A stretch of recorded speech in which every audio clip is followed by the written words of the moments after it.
Bonjour et bienvenue sur Nostro Milan, le podcast by Milan Actu sur l'actualité du plus grand club d'Italie. Milan a été tenu en échec sur sa pelouse face à l'Udinese, un peu but partout. But à la 97e minute grâce à une offrande du défenseur de l'Udinese. Yannick Kessié transforme ce penalty. Pour débriefer de cette rencontre, j'ai à mes côtés Yann. Salut Yann. Bonjour à tous. Adri. Salut Adri. Salut les gars, salut à tous. Et Marco. Salut Marco. Salut tout le monde. Juste avant la rencontre, à suivre aussi sur Beansport, Naples avait été tenu en échec, pareil, à la 95e minute face à Sassuolo. L'Atalanta a explosé Crotone 5-1 et la Roma a finalement gagné aussi à la 88e minute face à la Fiorentina. On s'en sort bien, on s'en sort pas bien avec cette victoire à l'arraché. Adri, qu'est-ce que tu en penses ? Honnêtement, je ne sais pas quoi en penser. Je dirais qu'au vu du match, quand même, on s'en sort bien quand même, j'ai envie de dire. Parce que c'est vrai que dans l'ensemble, on avait un cruel manque de solutions offensives dans le match, que ce soit par une très bonne défense de l'Udinese qui était bien en place. Le bloc était assez bas, mais pour autant, voilà, ça allait quand même sur le joueur qui avait le ballon à chaque fois. Mais aussi par un cruel manque, j'ai envie de dire, de transcendance. Je ne sais pas si ça se dit, mais je pense que vous aurez compris. Que ce soit en première mi-temps, même en deuxième, j'ai envie de dire par Brahim Diaz, qu'on voit bien qu'au final, c'est pas du tout un créateur comme Çalhanoğlu, des Léo Rebic de leur côté en première mi-temps, là je parle, hein, qui étaient invisibles, beaucoup trop discrets. Après, c'est vrai qu'ils n'avaient pas beaucoup de ballons, on ne pouvait pas les mettre sur orbite non plus. Mais en deuxième mi-temps, je veux dire, il y avait un peu de mieux offensivement, voilà, sans pour autant que ce soit non plus magnifique, j'ai envie de dire, mais c'est vrai que on s'en sort bien au vu du match. C'est vrai que Larsen a totalement, on va dire, pété un câble de faire une main comme ça en fin de match. Enfin, c'est incompréhensible, c'est une faute professionnelle sur Beansport, ils l'ont dit, et je suis grave d'accord avec eux. Mais il y avait trop aussi d'imperfections j'en reviendrai après dans les flops, je m'attarderai sur les joueurs, mais il y avait trop d'imperfections sur plein de petites choses qui font qu'au final, le match a été comme il a été, quoi. Donc après, c'est vrai qu'on Kessié, il transforme le penalty. Ce match-là, j'ai envie de dire, on ne méritait pas forcément de le perdre. On méritait peut-être plus de gagner. Après, quand je vois comment l'Udinese a joué et nous, on a joué aussi, il y avait un sacré contraste, j'ai envie de dire, entre le match de la Roma et ce match-là. C'est vrai que là, c'est le nul. Perso, je trouve que ça fait mal, quand même. Moins qu'une défaite, mais ça fait mal. C'est ça, l'Udinese a vraiment instauré ses bases. De toute façon, elle est réputée pour mettre le bus. Là, elle en a mis deux, une ligne de 5, une ligne de 3, très bas, très rapprochés. Au bout de 20 minutes, Marco, on est à plus de 80% de possession pour les Milanais. On a senti directement un match piégeux comme on a l'habitude depuis des années face à l'Udinese. On connaît l'Udinese, c'est une équipe qui ne propose aucun jeu, en fait, qui fait que déjouer ses adversaires. Malheureusement, ça marche. On est tombé totalement dans le piège aujourd'hui, hein. On a fait un peu comme ce que fait Sassuolo ces derniers matchs. En fait, on fait un palleggio, comme on dit en Italie, on tourne la balle autour de la surface adverse, mais on n'arrive pas réellement à trouver des solutions. Je trouve que avec autant de possession, on ne doit pas se permettre de faire si peu de tirs et être si peu dangereux. C'est un match où on est encore une fois tombé dans le piège tactique de l'adversaire. Bon, après, cette fois, c'est plus compliqué pour Pioli parce que on a déjà un effectif très réduit. C'est là qu'on voit que notre banc est assez faible. Et c'est forcément compliqué de jouer l'Udinese dans ces conditions. Et en plus, on sait que Udine, c'est très compliqué à affronter tactiquement. On ne sait pas vraiment comment aborder un match pareil, sachant qu'ils vont mettre un bus et qu'en fait, ils vont nous laisser la balle. Après, ils marquent un but qui n'est pas forcément mérité, encore une fois. Ouais. Mais et nous non plus. J'ai même pas envie de dire qu'on mérite une vraie victoire, parce que pour moi, on a fait une mauvaise prestation.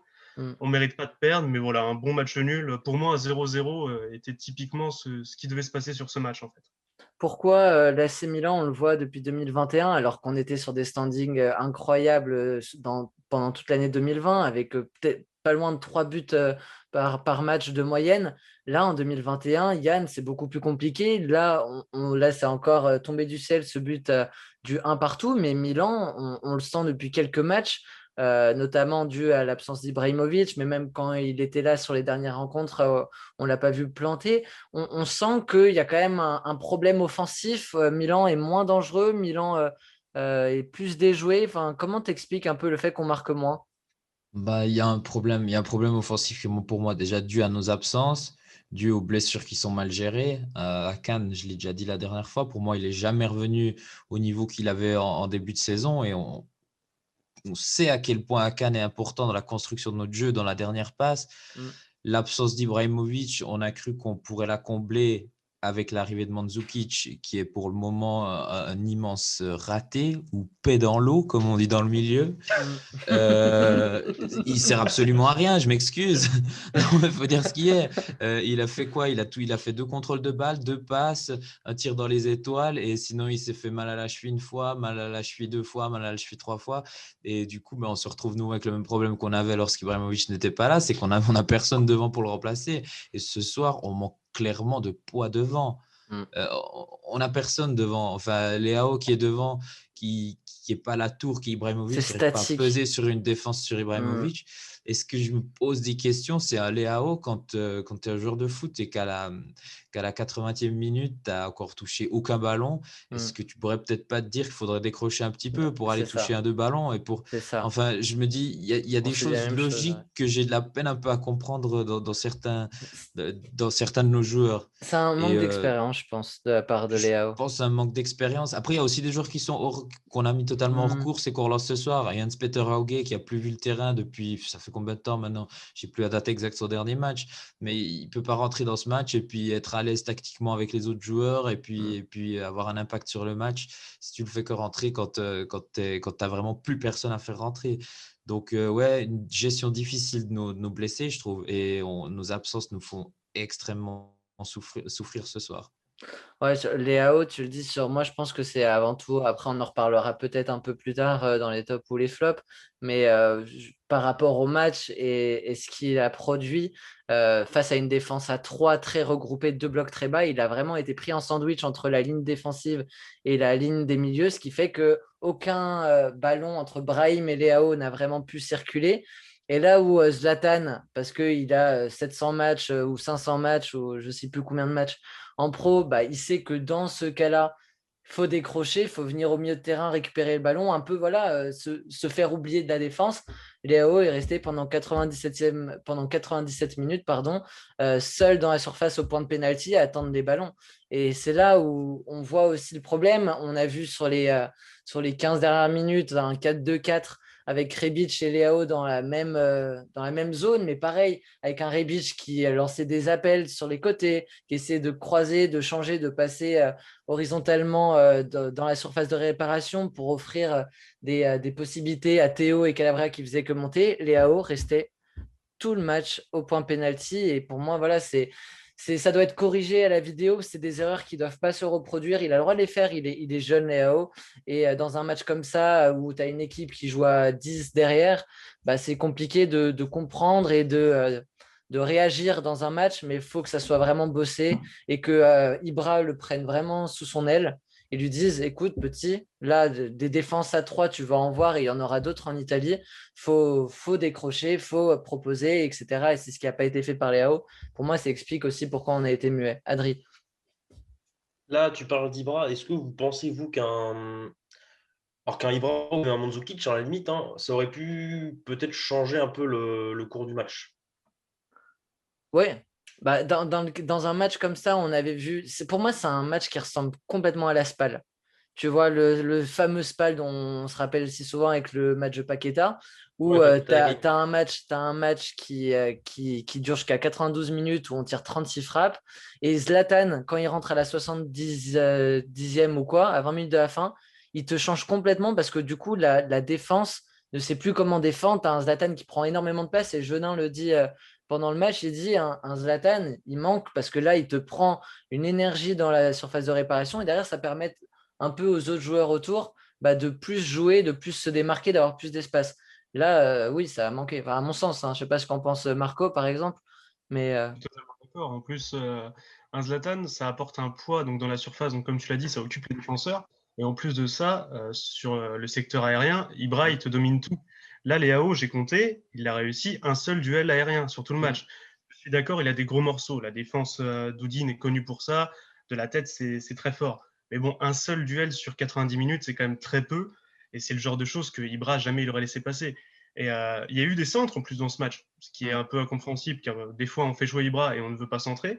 Mais cette fois, on a eu des centres, et voilà, Léao, des fois, j'ai l'impression qu'il se cachait derrière le défenseur, qu'il ne faisait pas les bons appels. Enfin voilà, pour moi, un Ibra, ça aurait été parfait pour ce match. Après, bon, est-ce qu'on aurait gagné 3-0? Je ne pense pas, mais bon, il aurait peut-être mis le but décisif. Après, Mandzukic, comme tu l'as dit, Adrien, là, pour le coup, j'ai des réserves, hein. Je rejoins Yann. Mandzukic, je pense qu'on s'est un peu planté sur son recrutement, et même si c'est un ténor de la tête, etc., je pense qu'il ne nous aurait rien apporté aujourd'hui. ouais, bah, on va passer à présent aux performances individuelles. Ça va être un peu l'opportunité de creuser un peu plus là où les joueurs qui nous ont fait défaut ou ceux qui ont essayé, tant bien que même, d'aller chercher un peu le but pour passer devant avant la bourde de Donnarumma. Yann, dis-moi, on va commencer avec les tops si tu en as. Est-ce qu'il y a des joueurs pour toi qui se sont Alors, démarqués de manière positive? j'ai cherché, et puis finalement, bah, il y a deux joueurs. Déjà, avant de commencer, j'ai une mention spéciale pour notre capitaine. On attendait une réaction de sa part. La finesse, Et, on n'a pas été déçus. bah, il y a juste son sauvetage sur la ligne qui sauve vraiment son match, mais sinon, c'est un peu compliqué. Sinon, dans ce crash collectif, j'en ai ressorti bah, notre milieu de terrain de la première période.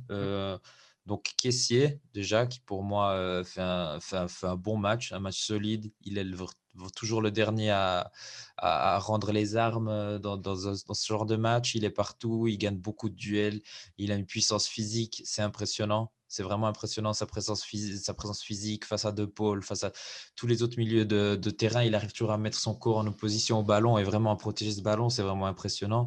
C'est pas son meilleur match, mais dans le match d'aujourd'hui, pour moi, c'est un des joueurs qui ressort du lot. Et ensuite, pour moi, c'est Tonali. Sa première mi-temps, c'est une Elle est première très mi-temps de bien. grande qualité. Ouais. Il rate très peu de passes.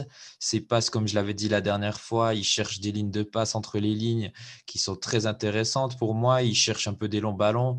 Pour moi, il pourrait encore plus le faire parce qu'on voit qu'il a d'immenses qualités. Mais je trouve il combine aussi de mieux en mieux avec Kessie. J'ai vu une, deux fois, ils font des 1-2 ou des choses où ils jouent entre eux à deux. C'est vraiment très intéressant. Défensivement, il fait aussi d'excellents retours. Très souvent, quand Kier est dépassé ou comme ça, il y a une, deux fois où il revient très très vite, très rapide. Hein, j'en ai déjà aussi parlé de Tonali. Et il monte en puissance. C'est très intéressant. Dommage de sa blessure. D'ailleurs, je ne sais pas exactement qu'est-ce qu'il en ressort de cette sortie à la 45e minute. C'est une Mais pour blessure? moi, Ça parlait d'une blessure? une fatigue Apparemment, c'est une petite musculaire. blessure musculaire. Ah bon? Apparemment, il aurait eu des petites crampes, mais il n'y a pas eu D'accord. de confirmation ou. Ouais. Ok, je pensais qu'il était juste Mais sorti histoire de se reposer. pour moi, c'est les deux joueurs qui sortaient un peu du lot aujourd'hui, ce qui était Tonali et Kessie. Et peut-être, ouais, je vais m'arrêter là, mais j'ai aussi bien apprécié juste la rentrée d'Alexis Salmakers qui a vraiment Tout à apporté fait. quelque chose sur le côté droit en rentrant. Hmm. Voilà Ok. pour moi. Marco, t'es top. Encore une fois, c'est compliqué parce que bah, voilà, quand il y a une équipe qui est un peu au désarroi comme ça, c'est compliqué de choisir. J'en tire 4. Je rejoins Yann, Alexis Selmakers. Il est rentré, au moins il avait envie, il s'est donné à fond, il courait partout, on l'entendait hurler sur le terrain. Voilà, c'est un joueur qui a mis un peu d'envie dans ce match qui était Tout à un peu fait. ennuyant. Et après, j'ai mis Meïté et Tonali, qui Hmm. donc l'un a remplacé l'autre. Car Meïté, je trouve qu'il est bien rentré. On n'avait pas encore vu ce niveau-là depuis son arrivée. Franchement, je pense que voilà, il se projetait vers l'avant, il a Hmm. réussi à gagner quelques bonnes fautes. Voilà, il a joué le rôle d'un deuxième caissier, c'était très bien. Tout à Et je fait. rejoins Yann, Tonali a été excellent. Enfin, il a fait son travail, bon, sans être non plus transcendant. Il a fait un travail correct, il a bien orienté le jeu en première mi-temps. C'est d'ailleurs heureusement qu'il est là, car sinon j'aurais peur de ce qu'on aurait pu affronter. Et j'ai quand même une petite mention spéciale pour Kaloulou et Calabria, qui ont bien tenu aussi leur côté. Je ne les ai pas trouvés horribles à voir. Donc, pas mal de bons joueurs, en fait. Pas mal de joueurs. Globalement, ça a été. C'est ça? Pas mal de joueurs pas trop mauvais. On va Ouais. dire, il n'y en a pas beaucoup qui sortent au-dessus du lot, donc c'était compliqué de Ouais. réellement en choisir que 3. Je pense que c'est 5 joueurs qui bon, s'en sortent. mais c'est pas non plus avec une grande mention. Adri. Je rejoins un peu les gars, moi, sur que ce soit Tonali ou même Meite. Je les ai mis tous les deux dans mes tops. Ouais. C'est vrai que Meite, j'ai même été limite impressionné, entre Moi guillemets, aussi. parce qu'on ne l'avait pas encore vu aussi bon cette saison. Mais c'est vrai que dès le début, il était dans le match, en fait. Pas beaucoup de déchets techniques, même quasiment pas. Beaucoup de bons choix, même pour le coup. C'est vrai que, comme tu l'as dit, Marco, a une bonne facilité, j'ai envie de dire, ouais, à se projeter vers l'avant. Pareil pour Tonali, Yann l'a dit tout à l'heure, ça va être un peu du copier-coller, mais bonne qualité de passe. C'est vrai qu'avec Kessié, on sent que c'est de mieux en mieux et c'est dans la continuité de ce qu'il fait déjà. Actuellement, Tonali, c'est vrai que ça monte de plus en plus, de plus en plus. En top, alors on va dire 2, du coup, j'ai mis Kier. Ouais. Il a fait un beau sauvetage à la 67e, et juste avant, sur le corner en fait, du but de BKO. C'est vrai que c'est sur une erreur de Théo, si je dis pas de bêtises. C'est Ouais, c'est une erreur de Théo, ouais. Ouais. Donc, T'as Léao qui perd le ballon au tout début de l'action, qui fait un mauvais contrôle, et derrière, ouais, ça déboule sur le côté de Théo. Ouais. ouais, donc non, qui a une bonne intervention, même défensivement, j'ai trouvé, comme d'hab, costaud, de bonne défense, de bonne relance, bon de la tête encore une fois. Et en 1, j'ai mis Kessié. Comme d'habitude, un très costaud milieu de terrain, il tient encore la baraque, même s'il a été bien aidé par Tonali ou même Meite. Puis voilà, il nous met le penalty de la victoire. Alors, si je dis pas de bêtises, il doit être à 8 sur 9, il me semble, cette saison. Il en a raté Ouais, qu'un. il en a loupé qu'un, exactement. Ouais, voilà. Donc, non, encore un match costaud de l'Ivoirien. Après, là, on commence à s'habituer depuis un petit moment, quoi. Bon, bah très bien. Bah, moi, c'est exactement les mêmes quadrilles dans le même ordre. Meite, parce qu'il a fait une très très bonne rentrée, j'ai trouvé assez étonnant, en fait, dans la projection vers l'avant, de bonnes solutions, de bonnes prises d'initiative. Donc, un à redire. Et ensuite, c'est Kier et Kessié pour les raisons qu'a évoqué Adri. Donc, je ne vais pas revenir là-dessus. On va passer au flop. Marco, s'il te plaît. Je vais être un peu méchant, j'aurai peut-être des joueurs différents des vôtres. En flop numéro 1, j'ai mis Théo, parce que je trouve que c'est un match où typiquement il tombe dans ses travers. C'est-à-dire que voilà, on aime ces grandes percées vers l'avant, ces chevauchées foudroyantes, mais là c'était un peu indécent. Des fois il peut la passer, il ne le fait pas, il fonce dans l'adversaire. Voilà, il faut qu'il arrête de à tout prix vouloir foncer vers le but à chaque fois qu'il a le ballon dans les pieds. En plus de ça, Ouais. Début de match très bizarre de Théo, hein, parce qu'il rentre un peu agressif, il découpe le joueur, comme a dit quelqu'un sur Twitter, il reçoit cette faute Théo, il reste 15 minutes au sol, je pense. Hein, il gueule pendant 15 minutes, et derrière, 3 minutes après, il y a une action où il part vers l'avant, il y a une faute, et il gueule sur l'arbitre. Je pense qu'il était vraiment pas loin du rouge. Et première mi-temps très bizarre de Théo, ouais. et même en deuxième mi-temps, j'ai retenu 2 minutes à laquelle il fait des bourdes. À la 47e, donc il fait une passe à l'adversaire dans la surface. On est à 2 doigts de se prendre un but sur ça. C'est là où justement Romagnoli va sauver le ballon sur la ligne. Et à la 64e, où il laisse filer le ballon sur un de ses contrôles aériens, ça part dans les pieds de Depol, si je ne dis pas de bêtises, qui aurait encore une fois pu aboutir sur un but. Donc voilà, Théo très fragile, qui aurait pu en fait nous mettre dans la panade bien plus tôt. En deuxième flop, j'ai mis Gigio, car le but, c'est pour lui. Il ne doit pas se faire prendre sur une tête si banale, elle n'est pas forte. Certes, il est un peu gêné par l'attaquant adverse qui passe proche du ballon, mais elle n'est pas déviée. Il doit être sur ce ballon. On ne peut pas prendre un but sur ça, c'est pas possible. Il est fautif, donc c'est pour ça que je le mets dans les flops. Et ensuite, il y a un ballottage entre Rebic et Leao, parce que Rebic, il a joué les 20 dernières minutes, mais sinon le reste du match était très mauvais, des mauvais choix, mauvais contrôle, il n'était pas bien placé, enfin il n'y avait vraiment rien pour lui, mais les 20 dernières minutes lui le sauvent un peu, parce que il s'est donné.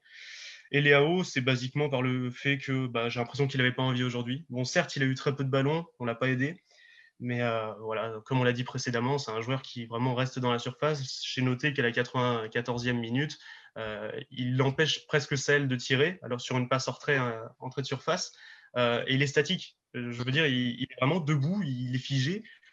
Ça aide d'ailleurs, lui hurle dessus. Ouais. Voilà, c'est un jour où il n'avait pas envie de jouer. Tout à fait. Hein. Cette dernière action où il enlève le ballon de Selmakers qui arme la frappe, T'as envie d'être trucidé sur le moment quand t'es Alexis Selmaker, je pense. À ce moment-là du match. Adri, quels sont tes flops, toi? Alors en flop, alors 4, ça va être rapide, hein, c'est Donnarumma pour les mêmes raisons que Marco, hein. Donnarumma, il n'a rien eu à faire du tout. La seule action sur une tête un peu anodine, un BKO, voilà, il se fait prendre. Alors peut-être un petit peu gêné par le joueur de l'Udinese qui était devant lui, mais bon, voilà, c'est une faute de main quand même de la part du portier italien. En troisième, j'ai mis Brahim Diaz. Comme je dis en début d'émission, il n'a rien apporté du tout Hmm. offensivement. Comme j'ai dit, voilà, c'est pas un Cannes. C'est vrai que Diaz, il est bon dans les petits espaces. C'est vrai qu'il arrive toujours à se débarrasser d'un, deux joueurs avec un crochet ou une roulette, pardon, ou chose comme ça. Là, même techniquement, je ne l'ai pas trouvé bon du tout. Et d'ailleurs, petit aparté, je crois que c'est Fabrizio qui a dit ça cet après-midi, mais Diaz ne devrait pas être conservé par Milan, tout comme Meite et Diaz aussi. Les deux, apparemment, pourraient partir à la fin de leur prêt. Et Dalot, En... voilà. Dalot, Et ouais. Dalot, voilà, merci, ouais, exact, c'est ça, ouais. Autrement, j'ai mis en deuxième Théo Hernandez.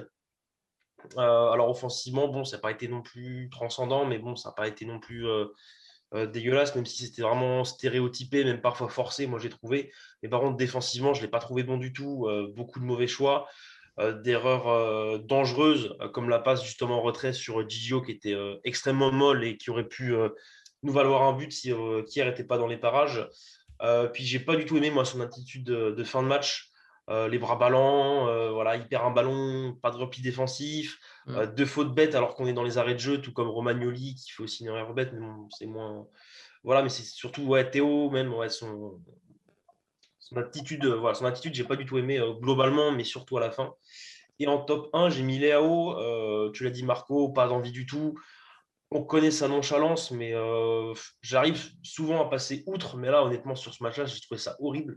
Pas beaucoup de ballons. Alors, je crois que c'est Marc aussi qui l'a dit en début, ou Yann, je sais plus, mais ou peut-être Guillaume. Enfin bref, voilà, tu n'as pas de ballon, voilà, tu décroches, voilà, c'est Guillaume, tu redescends, voilà, pour toucher Hmm. plus de ballons. Mais c'est à l'image en fait là où il enlève le ballon à Salmakers. Hmm. C'est vraiment, voilà, ça résume bien son match. C'est La seule fois qu'il a touché le erreur sur ballon. erreur ou quasiment rien. Donc déçu, très déçu de son match. Puis ouais, il a pas été au duel, il a gagné qu'un ballon de la tête. Hmm. Donc ouais, non, beaucoup, ouais, très très déçu du match du Portugais. Ouais. Yann, quels sont tes flops? Est-ce que tu Moi, rejoins nos je amis? vais vous suivre, hein. J'en ai mis trois parce que moi, je suis quelqu'un qui respecte les règles. Mais, ouais, j'aurais pu parler de Théo et de Donnarumma qui sont pour moi passés Hmm. aussi à côté de leur match. Mais je vais quand même donner mes awards à Rebic en troisième position qui pour moi, il joue certes le dernier quart d'heure où il est quand même dangereux. C'est lui qui apporte le centre, si je ne me trompe pas, sur la main de Striger, Hmm. Larsen. Ouais. Mais sinon, il fait beaucoup de mauvais choix. Il court beaucoup dans le vide. Beaucoup de mauvais contrôles. Il semblait perdu aujourd'hui. On pensait que la prestation face à Rome lui avait peut-être redonné confiance, mais aujourd'hui, il est retombé là où il en était avant le match à Rome. Donc, match difficile du Croate aujourd'hui. Brahim en deuxième position, il avait la lourde tâche d'animer notre secteur offensif comme le fait si bien à Cannes en général. Et non, complètement à côté de son match aussi. Très vite bousculé dans les duels, beaucoup de difficultés dès qu'un ballon est aérien, c'est déjà perdu d'avance. Ensuite, dans ses contrôles, ses prises de décision, ses dernières passes, il y a toujours un contrôle en trop, pardon, et un crochet ou il y avait toujours le petit geste de trop et il y avait un manque de spontanéité, donc ça n'allait pas. Et ensuite, mon flop 1, pardon, c'est Léao. Je l'ai dit en début de podcast, il touche pratiquement aucun ballon, il vient pas rechercher, il redescend pas rechercher des ballons. Euh, je voulais parler de sa nonchalance, mais sa nonchalance, on le sait, il est comme ça. Quand il est bon, il a cet air nonchalant. On sait qu'il a cet air nonchalant. Donc ça, j'en parle même plus parce que c'est ce qui, C'est ce qu'il est. ouais, c'est ce qui le caractérise en fait. C'est ce qu'il Hmm. est. Il est bon, il a toujours cette façon. Même quand il court super vite, qu'il nous fait des matchs incroyables, il a toujours l'air un peu nonchalant. Mais enfin, il est comme ça. Mais après, aujourd'hui, ça manque quand même beaucoup de consistance de sa prestation où il fait pas beaucoup de mouvements pour trouver les ballons. Hmm. J'ai l'impression que quand tu es un joueur qui est devant en neuf, neuf seul, tu dois à un moment donné, quand tu vois qu'aucun ballon arrive à toi, bouger, venir chercher des ballons, décrocher, décaler sur l'aile à gauche, à droite. Et ça, il ne l'a pas du tout fait. Il était totalement inexistant ce soir. Et du coup, c'est pour ça qu'il est mon flop numéro 1 ce soir. Il y a un énorme contraste dans ce match entre le match de Castillero, qui est loin d'être fameux parce que du coup, on n'en a même pas parlé dans les tops, mais entre l'envie qu'a dégagé Castillero sur le terrain par rapport à Leao, c'est un contraste qui est saisissant. Castillero, qui est loin d'être le meilleur joueur, même peut-être le moins bon depuis le début de la saison, mais il a ce mérite d'essayer, alors avec beaucoup d'erreurs, en ralentissant le jeu dès qu'il a la balle, mais ça court à droite à gauche, ça essaye un peu de bouger un peu les lignes, d'amener les défenseurs vers lui, créer de l'espace un peu pour Leao, qui lui, en fait, reste complètement statique. Moi, au niveau des flops, j'ai Théo aussi, sans revenir sur Donnarumma, parce que heureusement, parce que je pense, s'il n'y a pas le but de Kessie à la fin, Donnarumma, il rentre dedans, mais c'est difficile de le juger sur une seule action. Voilà, mais Théo, sur l'ensemble de sa prestation, les intentions n'étaient pas bonnes. Ça devient stéréotypé. Après, il a le mérite d'essayer de créer aussi des actions et un peu aussi bouger, provoquer ses lignes au milieu et ses lignes très basses au milieu et en défense. En deuxième position, j'ai Léao, j'ai rien d'autre à ajouter. En revanche, pour la première position, c'est Brahim Diaz. Parce que là, ça devient très problématique, la manière dont évolue ce joueur. J'ai l'impression qu'il est terrifié, en fait. Sur le terrain, il se cache, on ne le voit pas, je ne sais même pas à quelle minute il est sorti. Je me fais la remarque au bout de 25 minutes de me dire, attends, qu'est-ce qu'on a vu? Il s'est pris une faute. Et ensuite, en fait, j'ai rien qui me vient à l'esprit quand ce joueur est sur le terrain. Pour moi, il se cache derrière les défenseurs, derrière les milieux. Il ne propose absolument rien. Et au bout de 45 minutes, tu te dis, bah, en fait, c'est un fantôme. Et on joue à 10. On joue à 9,5 parce que Castillero cache beaucoup d'occasions. Mais on joue vraiment à 10 parce que Brahim, il ne propose rien. Il offre rien comme relais entre Kessie et Tonali et Leao, Rebic. La preuve, tous les ballons qui ont été joués par Rebic ou Castillero, c'est des ballons qui soit venaient de Tonali, soit venaient de Kier. On saute constamment Brahim Diaz lors de cette première mi-temps. Donc pour moi, c'est problématique. Et ça va amener à un petit sujet qu'on va aborder pour conclure cette émission. C'est quand on voit la première mi-temps comment joue l'Udinese et on se dit ça va être ça, on va repartir comme ça en deuxième mi-temps. Pourquoi on n'a pas vu un changement tactique opéré tout en gardant à peu près ce 11? Mais on voit que Théo ne revient pas en défense. On voit que c'est sans cesse Kessié qui le couvre, même Romagnoli. Pourquoi, alors que tu as un Kaloulou sur le terrain en plus on peut directement passer à ce 3-4-1-2. On peut directement le passer parce que tu as un Kaloulou qui est sur le terrain, qui peut s'aligner avec Romagnoli et Kier. Et derrière, tu laisses vraiment Castillero et Théo en piston. Donc, du coup, ça crée plus de problèmes de défense sur le côté de Théo. Et ensuite, tu réaxes Rebic et Leao pour un peu amener de la densité, là où Leao, on sait qu'il ne va plus toucher un ballon et qu'il ne va pas en toucher parce que la physionomie du match est restée la même en deuxième période. Marco, est-ce que tu penses que Pioli aurait pu s'ajuster, aurait pu tenter ce match parce que l'Udinese était vraiment quasiment inoffensif, donc changer la stratégie n'allait pas bousculer totalement la physionomie, en tout cas défensivement? Bah, écoute, je suis totalement d'accord avec toi. Je pense que voilà, j'y ai pensé pendant le match, à passer à 3 défenseurs. Je veux dire, quand tu vois que ton équipe domine totalement à un tel point que l'équipe adverse n'a pas été dangereuse du tout, tu peux te permettre de mettre 3 défenseurs et justement, ça t'apporte donc un Théo qui est plus offensif et qui est du coup un peu déchargé de ses tâches défensives. Totalement. Et en plus, le fait d'avoir surtout 2 attaquants. Tu vois que tu as une animation offensive quasiment nulle. Et toi, tu te dis, tiens, on va commencer la deuxième mi-temps de la même façon. Bon, alors certes, il y a eu des changements, etc. en deuxième mi-temps, dont l'entrée de Sahel qui était Mais le trop très bon choix tard. pour moi. Et en Mais réaction. Et en oui, réaction au but trop qu'on tard, prend. c'est clair. Et pour moi, il faut passer à 2 attaquants et dès la deuxième mi-temps. Tu me fais jouer Rebic à côté de Leao, tu t'essayes de les faire s'intervertir, je sais pas, qui trouvent quelque chose, quoi. Et tu peux pas te permettre de faire jouer encore, parce qu'il y a eu ce semblant sur la fin, mais on peut pas rester avec un seul attaquant en pointe contre une équipe contre l'Udine, alors qu'en plus on voit que Léo se fait bouffer parce que forcément le pauvre type est neuf et voilà, à moins qu'il décroche pour se décharger des 3 défenseurs d'Udine, il peut pas avoir de ballon.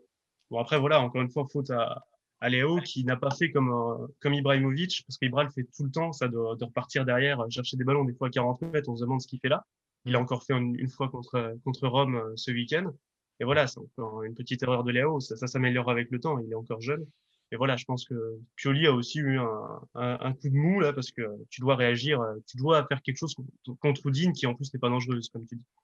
Comme j'ai dit, je vais te poser la même question, Yann. C'est vrai que quand on voit la physionomie de la première mi-temps, on voit un Leao seul au milieu de trois défenseurs centres et de deux milieux défensifs.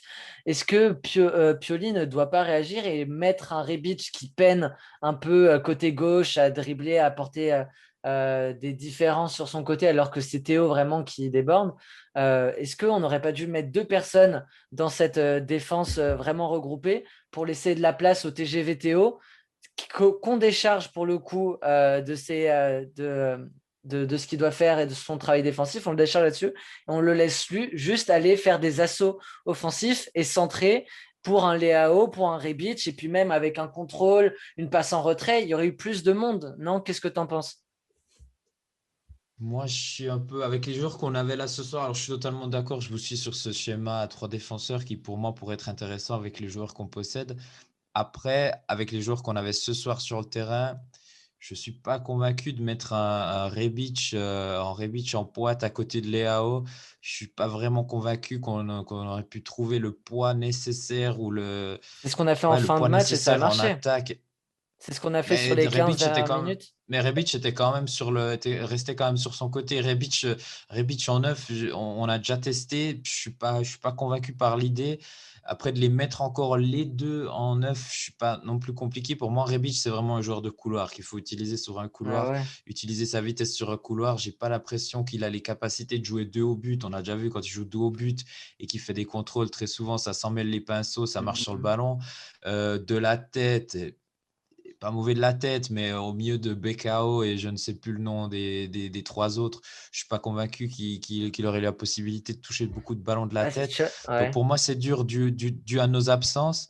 Et puis la réaction de Pioli, bah, c'est difficile de faire avec tous les joueurs qui nous manquaient. Pour moi, c'est clairement ça le gros problème du moment, c'est que il te manque Akan, il te manque Mandzukic, il te manque Zlatan. Ça fait beaucoup de monde devant. Et puis malheureusement, les joueurs qui sont derrière, on en parlait en début de saison, on disait ah, notre banc est incroyable, notre banc est incroyable. Finalement, notre banc n'est pas si incroyable que ça Bah, parce notre banc, il qu'Abrahim, est on sur le voit qu'il n'avait pas terrain. les épaules. Ouais, c'est ça. Le problème, Notre c'est banc est que sur le notre banc. terrain, donc ouais, on disait que notre banc était capable de jouer Hmm. les équipes de moyen de tableau, de bas de tableau de Serie A, mais finalement pas, parce qu'Ibrahim, pour moi, il n'a pas les épaules pour jouer en 10. Jens Peter Hauge est totalement hors projet pour moi, mais bon, j'en Hmm. avais parlé au tout début de saison quand on l'avait recruté, on m'a dit que j'étais fou, mais finalement, on fera le point en fin de saison, les amis. Et puis voilà. Du coup, ouais, difficile pour moi de faire Ouais. quelque chose avec toutes nos absences. Adri, alors je te demande pas si tu as vu tous les matchs de Francfort quand Rebic y était, mais c'est un attaquant qui a été réputé pour jouer à deux avec Jovic, ou c'est ça, un Jovic, j'allais dire Jokic, mais c'est pas le Ouais. même sport. Mais Non, pas Jovic, même sport. mais avec Jovic, et il avait un rôle de second attaquant qui gravite autour de Jovic. Et moi, je pense vraiment que c'est ce qui nous a aidé d'inquiéter la défense d'Udinese sur les dernières minutes. C'est ce rôle de Rebic en attaque en pointe avec Léo, mais qui gravite autour et qui un peu disperse la défense en faisant un appel côté droit, un appel côté gauche, en revenant, en décrochant. Et c'est ce qui a un peu déséquilibré cette défense qui était ultra en place. Moi, je pense, et c'est ce que je te demande, Adri, Rebic en second attaquant en pointe avec un Leao ou avec un Zlatan, ça peut marcher, non? La manière dont il joue, dont il s'excentre un peu, dont il dérange un peu une défense avec un Leao qui est très statique, ça aurait pu fonctionner si on s'était pris plus tôt ou pas? Alors, moi, perso, je pense qu'avec un Ibra, ça pourrait bien marcher. Mais alors, Mm, autant avec un Léo, je suis pas du tout convaincu. C'est vrai ouais. qu'avec Francfort, c'était ouais, un peu, j'ai envie de dire un peu comme un faux 5, mais voilà, qui allait de gauche à droite, qui arrivait à servir Jovic, qui jouait beaucoup en l'aidant une touche de balle. Et c'est vrai que ça fonctionnait beaucoup, ça fonctionnait plutôt pas mal. Avec Ibra, voilà, je serais plus dans le même registre, j'ai l'impression pour moi. Mais alors, autant avec Léo, j'aurais plus l'impression, tu vois, qu'il se marche dessus plus qu'autre chose, tu vois. Tout à fait. C'est vrai que les deux, ils sont très très bons dans les couloirs. Rebic, enfin après je dis très très bon, mais ça dépend des matchs. Mais c'est vrai qu'ils sont bons sur les côtés. Et c'est vrai pour moi, j'aurais peur, tu vois, que les deux aillent toujours du même côté, fassent les mêmes appels et se marchent beaucoup dessus.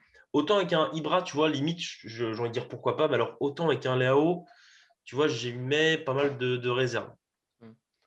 Très bien. Eh ben, on va vous poser la question dans les commentaires. Est-ce que vous pensez que, en l'absence d'Ibrahimovic et même pour le futur de l'AC Milan à moyen terme et notamment la saison prochaine, une association peut se créer en attaque entre Rebic et Leao? Voilà, dites-nous dans les commentaires. Merci messieurs pour cette émission. Voilà, je pense qu'on va s'arrêter dessus. Adri, oui, dis-moi un mot pour la fin. Si, juste ça pour finir, il y a des nouvelles de Tonali qui viennent de tomber. Ce serait une contracture du fléchisseur droit. Donc apparemment, ce serait pas une grosse blessure. Donc Pioli l'aurait sorti par précaution. Mais D'accord. c'est pas une grosse blessure, apparemment. Ok, très bien. Donc des nouvelles rassurantes. On devrait peut-être le voir face à l'Hellas Vérone ce week-end. Merci à tous les trois pour avoir débriefé sur cette rencontre ô combien controversée. Et puis on se retrouve du coup ce week-end après le match face à l'Hellas Vérone. Bonne soirée messieurs et puis prenez soin de vous et puis Forza Milan, ciao. Ciao. Ciao tout le monde.